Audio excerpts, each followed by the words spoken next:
ఓం శ్రీ సాయిరామ్. సత్యోపనిషత్ గ్రంథం నుండి కొంత భాగం తెలుసుకుందాం. సాయిరామ్. ప్రశ్న: ఎంతటి వారైనా మాయలో పడ్డారంటారు. ఒకసారి మాయను గుర్తించాక తిరిగి మాయలో పడటం అనేది ఉంటుందా? ఇది ఎలా జరుగుతుంది భగవాన్? బాబా: ఒక చిన్న ఉదాహరణ చూడు.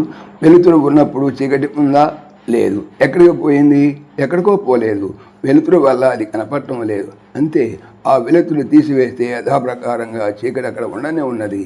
వెలుతురే జ్ఞానము, చీకటే మాయ లేక అజ్ఞానము, లేక అవిద్య, లేక మిథ్య. ఇది తొలగటానికి జ్ఞానప్రకాశం ఒక్కటే మార్గం. పోయిన మాయ మళ్ళీ ఎలా వస్తుందని అడిగావు. దీనికి ఒక చిన్న ఉదాహరణ. నీవు బస్సులో ప్రయాణిస్తుంటావు. అది రోడ్డుపై వేగంగా ముందు కదిలేంతసేపు దుమ్ము దాని వెనకాలే ఉంటుంది. కానీ బ్రేక్ వేసి బస్సును నిలిపితే వెంటనే ఆ దుమ్ము బస్సులోకి ప్రవేశిస్తుంది. అదేవిధంగా నీ సాధన అనే ప్రయాణం ముందుకు సాగుతున్నంత కాలం మాయ అనే దుమ్ము నీ వెనుకనే ఉంటుంది, కానీ నిన్ను చేరదు, బాధించదు. కానీ నీవు సాధన నిలిపివేసినప్పుడు తక్షణమే మాయ నీలో ప్రవేశిస్తుంది, నిన్ను బాధిస్తుంది. దీన్ని వెనక్కి నెట్టడం కానీ నీలో చేర్చుకోవటం కానీ రెండూ నీ చేతిలోనే ఉన్నాయి. సాధనలో ఉన్నంతకాలం మాయాతీతుడు అయ్యావు. సాధన ఆపివేసినప్పుడు మాయా పరికల్పితుడు అయ్యావు. అదే తేడా, అంతే. ఓం శ్రీ సాయిరామ్.